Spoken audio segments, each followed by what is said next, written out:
भारत और अमेरिका के बीच चल रही तनातनी अब खत्म होती दिख रही है और सोने चांदी के शौकीनों के लिए एक बहुत बड़ी अच्छी खबर है।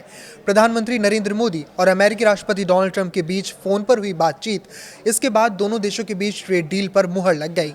इस बातचीत का सबसे बड़ा नतीजा ये निकला कि ट्रंप ने भारत पर लगाए गए भारी भरकम टैरिफ को घटाने का फैसला किया है। इससे न केवल व्यापारिक रिश्ते सुधरेंगे बल्कि आने वाले समय में सोने की कीमतों पर भी इसका असर देखने को मिल सकता है।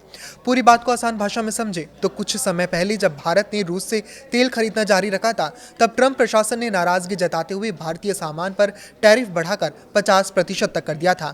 लेकिन अब नई डील के तहत इस 50% से घटाकर सीधे 18% कर दिया गया है।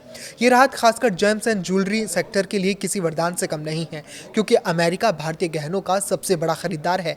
पिछले 6 महीने में ऊंचे टैक्स की वजह से हमारा एक्सपोर्ट लगभग आधा रह गया था, जिससे छोटे कारोबारियों और कारीगरों के सामने रोजी रोटी का संकट खड़ा हो गया था। अब टैक्स कम होने से भारतीय गहने अमेरिका में फिर से सस्ते होंगे और उनकी डिमांड बढ़ेगी। ऐसे में सवाल है कि भारत के अंदर सोने की कीमतों पर क्या असर होगा। साथ ही ज्वेलरी एक्सपोर्टर और आम खरीदार दोनों के मन में सवाल है कि क्या सोना सस्ता होगा। एक्सपर्ट्स का मानना है कि टैरिफ में इस कटौती से ग्लोबल मार्केट में भारतीय ज्वेलरी की डिमांड बढ़ेगी और ट्रेड रिलेशन सुधरने से करेंसी मार्केट में भी स्थिरता आएगी।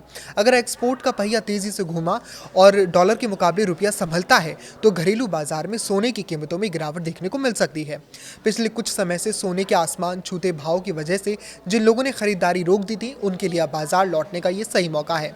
कुल मिलाकर मोदी और ट्रंप की इस फोन वाली दोस्ती ने भारतीय इकोनॉमी को बड़ी राहत दी है। इससे न केवल आभूषण उद्योग से जुड़े लाखों लोगों की नौकरियां सुरक्षित रहेंगी, बल्कि शादियों के सीजन में आम जनता को भी ज्वेलरी की खरीदारी पर राहत मिलने की उम्मीद जग गई है। इस पर आपकी क्या राय है, हमें कमेंट करके जरूर बताएं। लाइक करें, शेयर करें, उसी तरह जुड़े रहें। नमस्कार।